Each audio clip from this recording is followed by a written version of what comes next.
Hey Grace Church, my name is Josh. Welcome to the weekly for the week of May 19th. Today we are talking about the end of the book of Acts.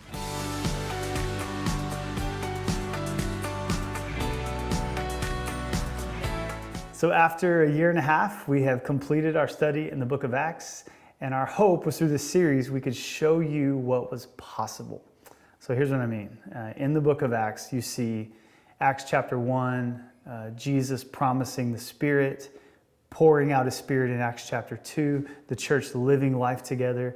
And you read Acts chapter 2, they spent every day together, they were generous with each other, and you see that when the Spirit is poured out on a people, it is possible to live in a counter-formed type of community.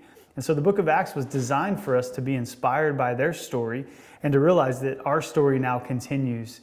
And it's an invitation for us to be Acts 29 and to be people who've had the Spirit poured out on us, to live in a gospel community, and then to live on mission in the world. And so in the final chapter of the book of Acts, in Acts 28, the Apostle Paul is under house arrest. They've made it through the shipwreck, and he is starting to write the books of the Bible some of the books of the Bible.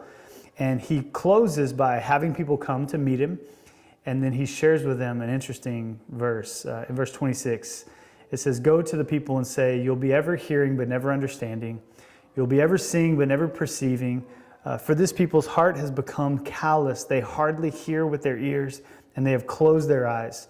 Otherwise they might see with their eyes and hear with their ears and understand with their hearts and turn, and I would heal them." So the second to last verse in the book of Acts is quoting Isaiah chapter 6. The book of Acts ends with a callback to the commission of Isaiah in Isaiah 6. So if you're familiar with the story, the prophet has a vision of God where God is high and exalted, seated on a throne, surrounded by angels, and he sees the Lord and cries, "Woe is me, I'm a man of unclean lips, I live among a people of unclean lips, and I'm dead now because I've seen the King."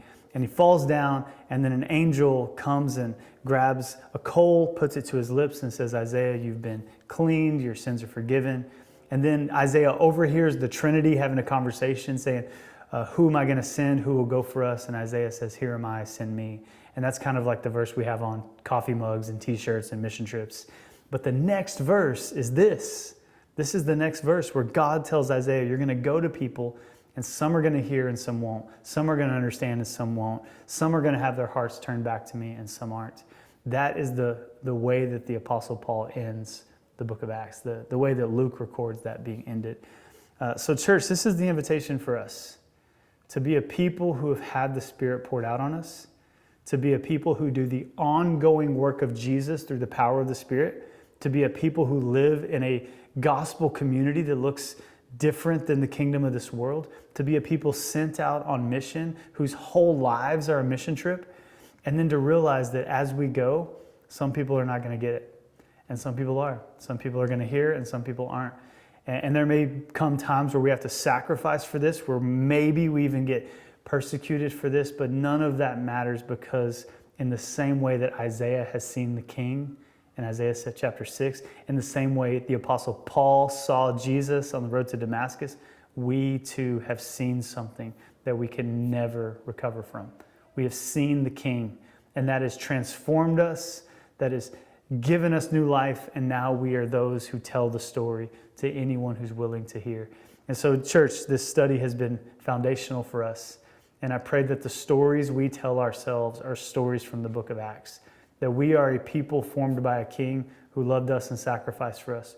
We're a people who live in a community that's different than this world, and we're a people who are sent out on mission to share the story we've heard.